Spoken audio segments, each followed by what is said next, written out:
नमस्कार, स्वागत है आपका खबर उत्तराखंड में और मैं हूं आपके साथ दुर्गेश पांडे। मुख्यमंत्री पुष्कर सिंह धामी ने सीएम कैंप कार्यालय में गढ़वाली फिल्म यू कनूरिस्ता का टीजर लॉन्च किया है। यह फिल्म 17 फरवरी 2023 को सिल्वर सिटी मॉल देहरादून में रिलीज होगी। मुख्यमंत्री धामी ने आशा व्यक्त की कि यह फिल्म उत्तराखंड के परिवेश, संस्कृति और सांस्कृतिक धरोहरों को संपूर्ण देश और विदेश में प्रसारित करने में महत्वपूर्ण भूमिका निभाएगी। उन्होंने फिल्म की सफलता की कामना करते हुए पूरी टीम को बधाई दी।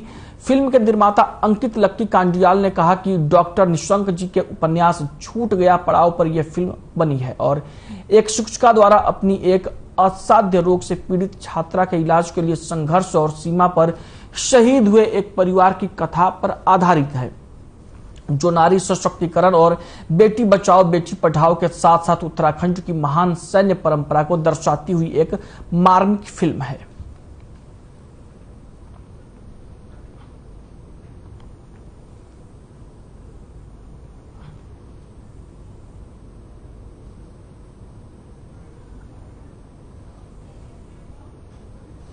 वहीं उत्तराखंड कांग्रेस कमेटी ने बेरोजगारी पेपर लीक भर्ती घोटाले को लेकर हुए प्रदर्शन में बेरोजगार छात्रों पर लाठीचार्ज जैसे अन्य मुद्दों को उठाते हुए 18 फरवरी यानी महाशिवरात्रि के दिन हर मंडल में कांग्रेस के कार्यकर्ता शिवालय में जलाभिषेक करेंगे। करण महारा का कहना है कि प्रदेश सरकार जिस तरीके से प्रदेश की जनता के साथ धोखा कर रही है, उसको देखते हुए कांग्रेस बीजेपी सरकार की सद्बुद्धि और प्रदेश में सही विकास करने के लिए जलाभिषेक करने का काम करेगी।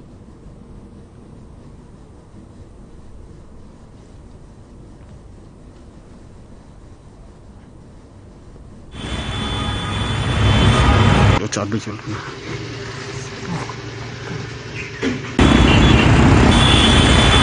देखिए, भोले बाबा हमारे इष्ट हैं। केदारनाथ भगवान की विशेष कृपा इस पूरे उत्तराखंड पे है और हम उन्हीं से प्रार्थना कर रहे हैं। हमने अपने सारे कार्यकर्ताओं से, नेताओं से निवेदन किया है कि जलाभिषेक जब करें तो उस दिन बीजेपी की बुद्धि शुद्धि के लिए भी करें कि वो अंकिता भंडारी मर्डर केस में जो वीआईपी उसका नाम बाहर निकाल सके। बीजेपी को और संगठन और सरकार को सद्बुद्धि आए। वो जो एस राजू ने जिस वीआईपी का जिक्र किया, जिस सफेद पोस्ट का जिक्र किया कि जांच नहीं होने देना चाहते कुछ सफेद पोस्ट नेता, उनके नाम सामने आ सके और बीजेपी की बुद्धि शुद्धि हो और वो सीबीआई जांच के लिए तैयार हो हाईकोर्ट के सिटिंग जज की देखरेख में। जोशीमठ आपदा को लेकर बीजेपी के वरिष्ठ नेता ने बयान दिया है। आपको बता दें कि बीजेपी नेता पंडित राजेंद्र अंथवाल का कहना है कि जोशीमठ आपदा प्रभावितों की मदद के लिए केंद्र सरकार ने 2,500 करोड़ का पैकेज स्वीकृत किया है। साथ ही कहा कि जोशीमठ में आई आपदा को लेकर केंद्र और राज्य सरकार गंभीर है और आपदा प्रभावितों की हर संभव मदद की जा रही है।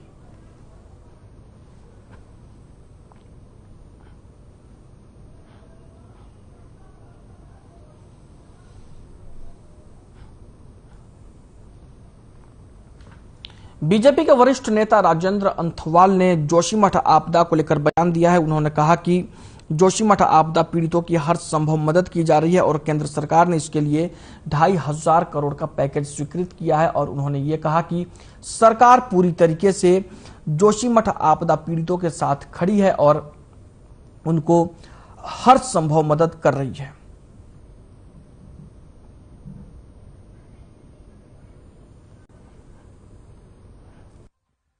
कुल मिला के सरकार निरंतर काम कर रही है और जो 8 वैज्ञानिक वो अपनी रिपोर्ट और उसमें कितना कहाँ कितना उनके लिए कहेगा। अभी लगभग 2,500 करोड़ का तो वो लगभग तय हो गया कि 2,500 करोड़ तो आएगा ही। इसके लिए विशेष रूप से पैकेज के रूप में प्रधानमंत्री जी देने वाले हैं और निश्चित रूप से ये बड़ी त्रासदी है। तो इसके लिए समाधान यही है कि केंद्र सरकार और प्रदेश सरकार मिलकर काम कर रही है।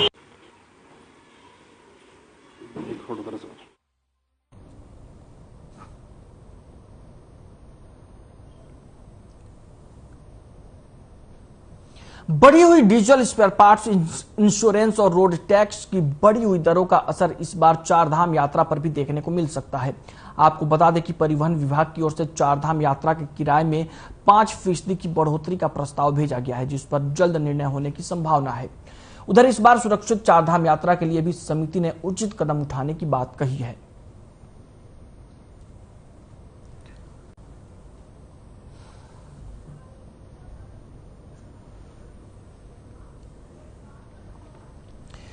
बढ़ी हुई डीजल, स्पेयर पार्ट्स, इंश्योरेंस और रोड टैक्स की बढ़ी दरों का असर इस बार चारधाम यात्रा पर भी देखने को मिल रहा है। आपको बता दें कि परिवहन विभाग की ओर से चारधाम यात्रा के किराए में 5% की बढ़ोतरी का प्रस्ताव भेजा गया है, जिस पर जल्द निर्णय होने की संभावना है। उधर इस बार सुरक्षित चारधाम यात्रा के लिए भी समिति ने उचित कदम उठाने की बात कही है।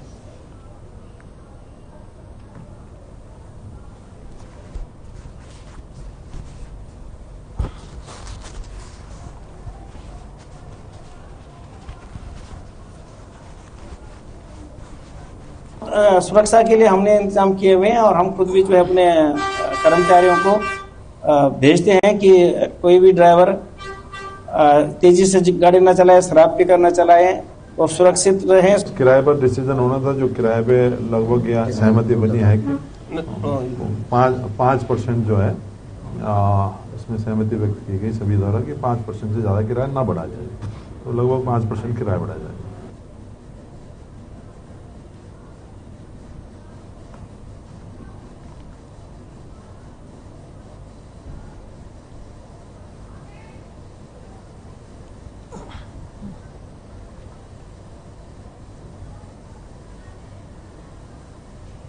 प्रदेश के मुख्यमंत्री पुष्कर सिंह धामी ने अंकिता भंडारी हत्याकांड के बाद प्रदेश में थाने चौकी खोलने का निर्णय लिया और वहीं अल्मोड़ा जिले के विकासखंड सल्ट के भौनखाल पुलिस चौकी का बीजेपी मंडल अध्यक्ष मछोड़ गुड्डी देवी ने भौनखाल में पुलिस चौकी का पूजा अर्चना कर शुभारंभ किया।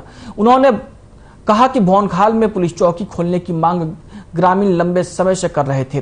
भौनखाल चौकी के अंतर्गत 30 से ज्यादा गांवों को शामिल किया गया है। इसमें मछोड़, सौखती, नागचूला, मिझौड़ा, कोटली मल्ली, डूडामुहान, धरकोट के अलावा कई गांव शामिल किए गए हैं। इस दौरान बीजेपी मंडल अध्यक्ष मछोड़ गुड्डी देवी ने कहा कि भौनखाल में पुलिस चौकी खोलने से अपराध पर लगाम लगेगा और इसके साथ ही महिला सुरक्षा, नशे के दुष्प्रभाव, क्षेत्र में आपराधिक गतिविधियों और नशे का धंधा करने वाले लोगों पर सख्त कार्रवाई होगी।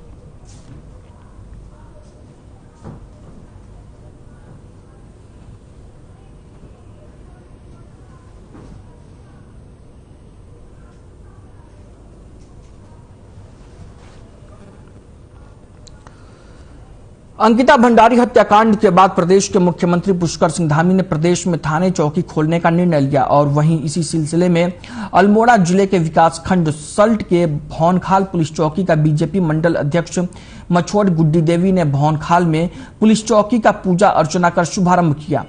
उन्होंने कहा कि भौनखाल में पुलिस चौकी खोलने की मांग ग्रामीण लंबे समय से कर रहे थे। भौनखाल चौकी के अंतर्गत 30 से ज्यादा गांवों को शामिल किया गया है। इसमें मछोड़, सौखती, नगचूला, मझौड़ा, कोटली मल्ली, डूगा मुहान, धरकोट के अलावा कई गांव शामिल किए गए हैं। इस दौरान बीजेपी मंडल अध्यक्ष मछोड़ गुड्डी देवी ने कहा कि भौनखाल में पुलिस चौकी खोलने से अपराध पर लगाम लगेगा, साथ ही महिला सुरक्षा, नशे के दुष्प्रभावों और क्षेत्र में आपराधिक गतिविधियों और नशे का धंधा करने वाले लोगों पर सख्त कार्रवाई होगी।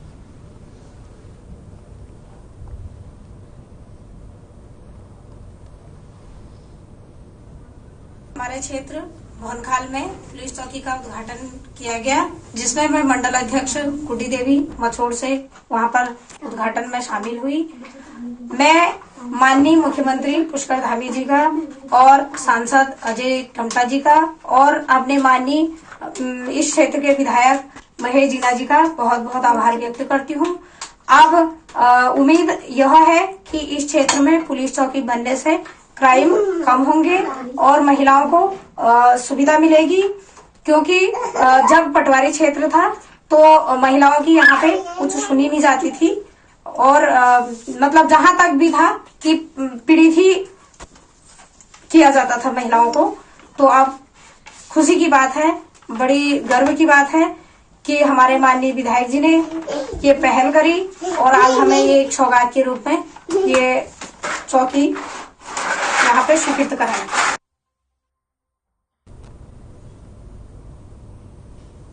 वहीं प्रदेश में कर विभाग की बिल लाओ इनाम पाओ योजना लगातार परवान चढ़ती हुई दिखाई दे रही है। ऋषिकेश में लोग इस योजना में बढ़ चढ़कर हिस्सा ले रहे हैं। नवंबर माह में जीएसटी के बिल अपलोड करने के वाले लोगों में से 75 लोगों ने लकी ड्रॉ में इनाम जीता है। जिसमें 31 लोगों ने विभाग के कार्यालय में आकर अपना इनाम प्राप्त कर लिया है। विजेताओं में 12 लोगों को मोबाइल, 11 लोगों को स्मार्ट वॉच और 8 लोगों को एयरपोर्ट वितरित किए गए हैं। राज्य कर विभाग के उपायुक्त श्याम सुंदर तिरुआ ने बताया कि यह योजना अभी लगातार चल रही है और इसका एक मेगा ड्रॉ भी होगा।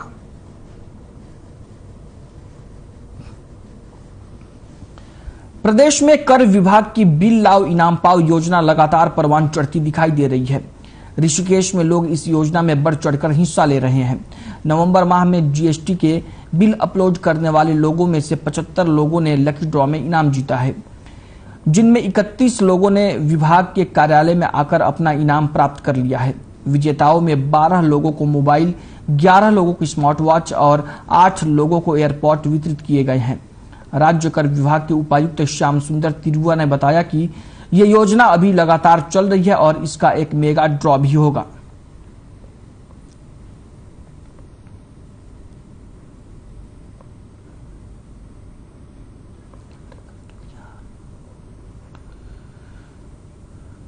प्रदेश में कर चोरी रोकने के लिए कर विभाग की ओर से बिल लाओ इनाम पाओ योजना चलाई जा रही है और ये लगातार परवान चढ़ती दिखाई दे रही है। ऋषिकेश के लोग इस योजना में बढ़ चढ़कर हिस्सा ले रहे हैं। नवंबर माह में जीएसटी के बिल अपलोड करने वाले लोगों से 75 लोगों ने लकी ड्रॉ में इनाम जीता है। इनमें 31 लोगों ने विभाग के कार्यालय में आकर अपना इनाम प्राप्त कर लिया है और विजेताओं में 12 लोगों को मोबाइल, 11 लोगों को स्मार्ट वॉच और 8 लोगों को एयरपोर्ट वितरित किए गए। राज्य कर विभाग के उपायुक्त श्याम सुंदर तिरुआ ने बताया कि ये योजना अभी लगातार चल रही है और इसका एक मेगा ड्रॉ भी होगा।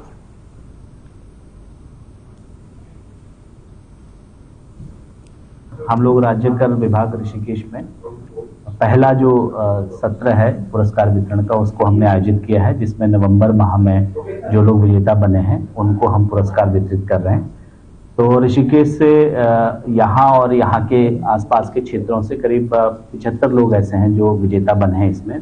उसमें से 31 लोगों ने अभी यहाँ से पुरस्कार कलेक्ट किए हैं, जिनमें से 12 लोगों ने स्मार्टफोन जीते हैं, 11 लोगों ने स्मार्ट वॉच जीती है और 8 लोगों ने एयरपोर्ट्स जीते हैं। तो ये योजना काफी अच्छी चल रही है और हमने सभी विजेताओं पे बड़ा उत्साह देखा।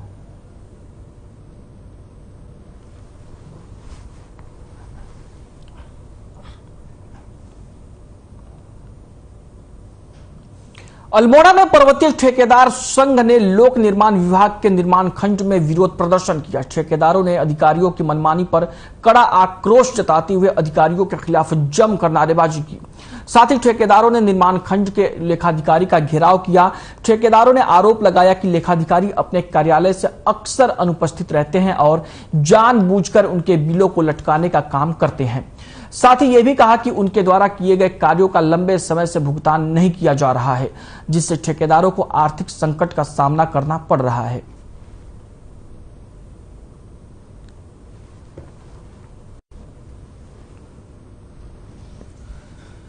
अल्मोड़ा में पर्वतीय ठेकेदार संघ ने लोक निर्माण विभाग के निर्माण खंड में विरोध प्रदर्शन किया। ठेकेदार ने अधिकारियों की मनमानी पर कड़ा आक्रोश जताते हुए अधिकारियों के खिलाफ जमकर नारेबाजी की। साथ ही ठेकेदारों ने निर्माण खंड के लेखाधिकारी का घेराव किया। ठेकेदारों ने आरोप लगाया कि लेखाधिकारी अपने कार्यालय से अक्सर अनुपस्थित रहते हैं और जानबूझकर उनके बिलों को लटकाने का काम करते हैं।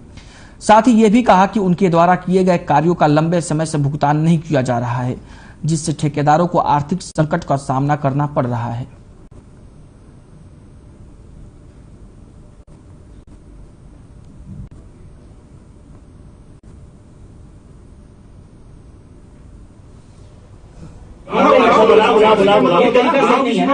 तुमको भेजना चाहिए। ऑर्डर है, ऑर्डर कल भी हम आपको भेज देंगे। आज दिखाइए, अभी दिखाइए। ऑर्डर पर तकलीफी भी होगी, देखिए उसमें डीएम लोन लेके पढ़ लिख के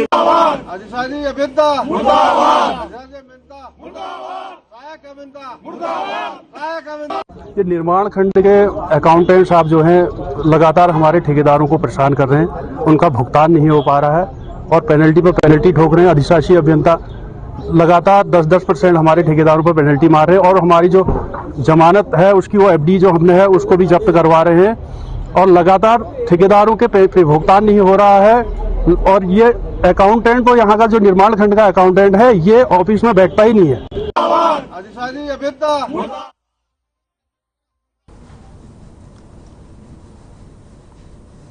कुमाऊं में पर्यावरण पर्यटन को बढ़ावा देने के लिए क्षेत्राधिकारी रूप नारायण गौतम टांडा रेंज के स्थित वन संजय वन को नया स्वरूप देने की तैयारी कर रहे हैं, जिसको लेकर संजय वन का सौंदर्यीकरण का कार्य शुरू हो गया है।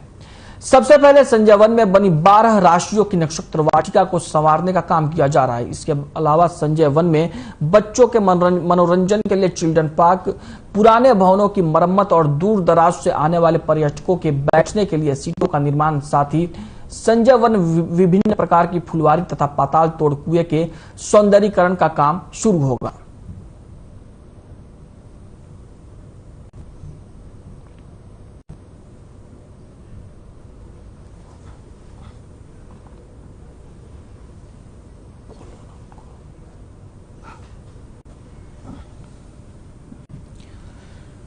कुमाऊं में पर्यावरण पर्यटन को बढ़ावा देने के लिए क्षेत्राधिकारी रूप नारायण गौतम टांडा रेंज में स्थित संजय वन को नया स्वरूप देने की तैयारी कर रहे हैं, जिसको लेकर संजय वन का सौंदर्यीकरण का कार्य शुरू हो गया है। सबसे पहले संजय वन में बनी 12 राशियों की नक्षत्र वाटिका को संवारने का काम किया जा रहा है। इसके अलावा संजय वन में बच्चों के मनोरंजन के लिए चिल्ड्रन पार्क, पुराने भवनों की मरम्मत और दूर दराज से आने वाले पर्यटकों के बैठने के लिए सीटों का निर्माण, साथ ही संजय वन विभिन्न प्रकार की फुलवारी तथा पाताल तोड़ कुएं के सौंदर्यीकरण का काम शुरू होगा।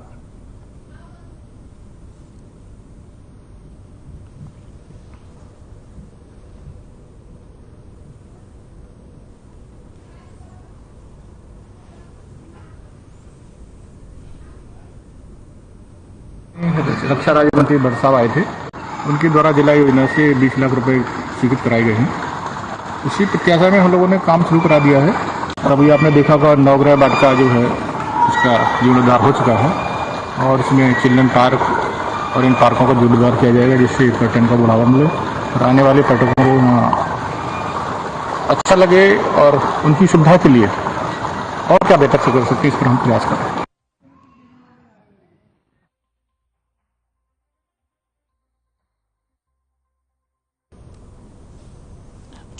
चंपावत के जिलाधिकारी नरेंद्र सिंह भंडारी ने जनपद की दूरस्थ ग्राम पंचायत सौराई पहुंचकर जन समस्या शिविर आयोजित कर ग्रामीणों की समस्याएं सुनी।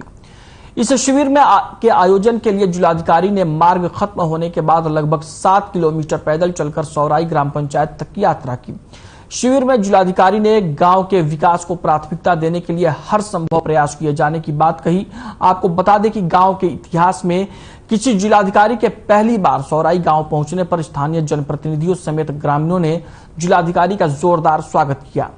शिविर में मुख्य रूप से सड़क की समस्या उठाई गई और ग्रामीणों ने बताया कि सड़क न होने के चलते गांव के बीमार लोगों को, विशेष तौर पर गर्भवती महिलाओं को पैदल रोड तक ले जाने में भारी दिक्कतों का सामना करना पड़ता है।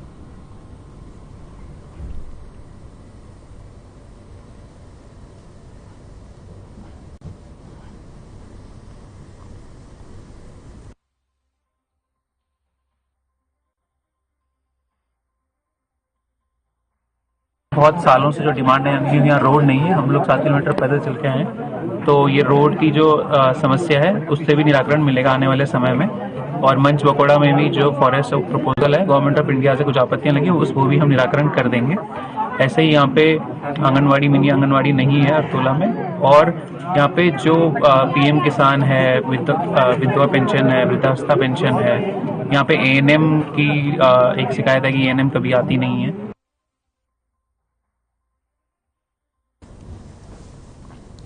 बाघ ने एक बाइक सवार युवक पर हमला बोलते हुए उसे घायल कर दिया। आपको बता दें कि घायल युवक को उपचार के लिए रामनगर के सरकारी अस्पताल में भर्ती कराया गया है। देर रात ज्वाला निवासी असलम गुजर अपने भाई मोहम्मद उमर के साथ बाइक से वन्ना खेड़ा से दवाई लेकर वापस अपने घर आ रहा था। इसी बीच रास्ते में अचानक एक बाघ ने उस पर हमला बोल दिया। बाघ ने उसके पैर पर हमला बोलते हुए उसे लहूलुहान कर दिया। वहीं घटना की जानकारी मिलने के बाद वन विभाग की टीम भी अस्पताल पहुंची और उन्होंने घायल से इस संबंध में जानकारी हासिल की। गए थे पन्ना गेड़ा दवाई लेने, तो रास्ते में हमें बाघ ने झपटा मारा और साथ में भैया थे हमारे, तो मेरी टांग में मारा झपटा। तो करीब 50 मीटर हमारे पीछे दौड़ लगाई, तो फिर हमने हल्ला किया तो बाघ फिर साइड में घुस।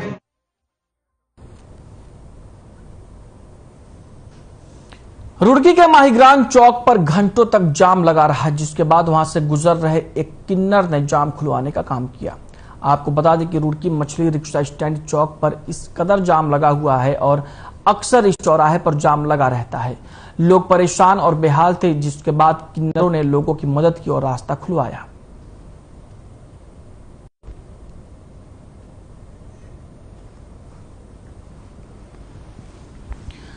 रुड़की के माहीग्राम चौक पर घंटों तक जाम लगा रहा, जिसके बाद वहां से गुजर रहे किन्नर ने जाम खुलवाने का काम किया। आपको बता दें कि रुड़की मछली रिक्शा स्टैंड पर इस कदर जाम लगा हुआ था और अक्सर इस चौराहे पर जाम लगा रहता है। लोग परेशान और बेहाल थे, जिसके बाद किन्नरों ने लोगों की मदद की और रास्ता खुलवाया।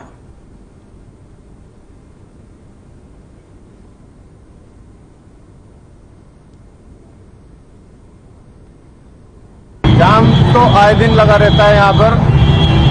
ये समस्या तो ऐसे नासूर की तरह बन गई है हमारे मच्छी महल्ले में। ये रिक्शा स्टैंड के पास ये नासूर सा हो गया है।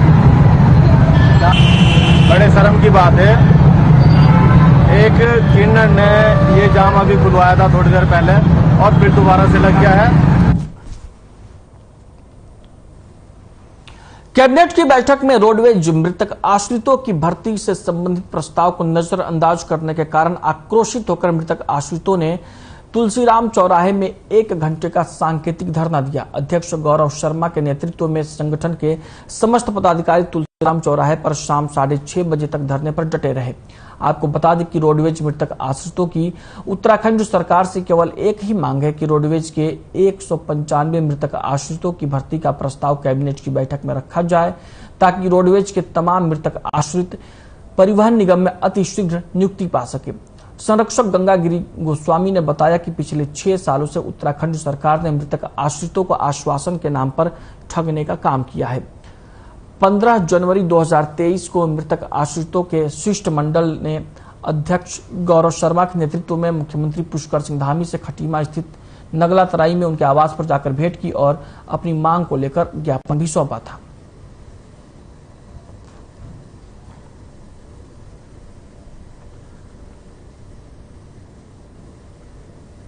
पिछली मुलाकात में माननीय मुख्यमंत्री के द्वारा ये पूरा आश्वासन दिया गया था कि आने वाली जो 15 तारीख को जो बैठक होने वाली है 15 फरवरी को, उस बैठक में मृतक आश्रितों का प्रस्ताव लाया जाएगा।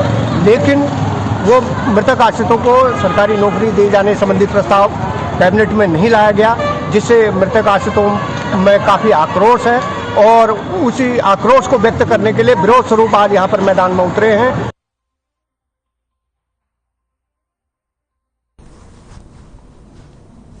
देहरादून के संभागीय परिवहन अधिकारी प्रशासन सुनील शर्मा ने ब्लैक स्पॉट का संयुक्त सर्वेक्षण करवाया। साथ ही मामले पर जानकारी देते हुए बताया कि पहले हमारे यहां 40 ब्लैक स्पॉट थे।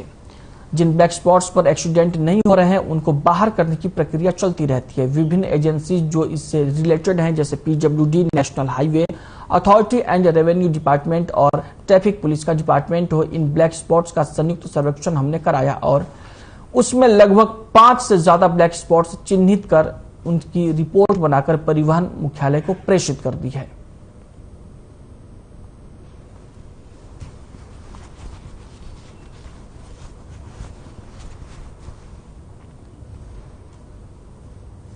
बुलेटिन में फिलहाल के लिए इतना ही। मुझे दीजिए इजाजत। नमस्कार।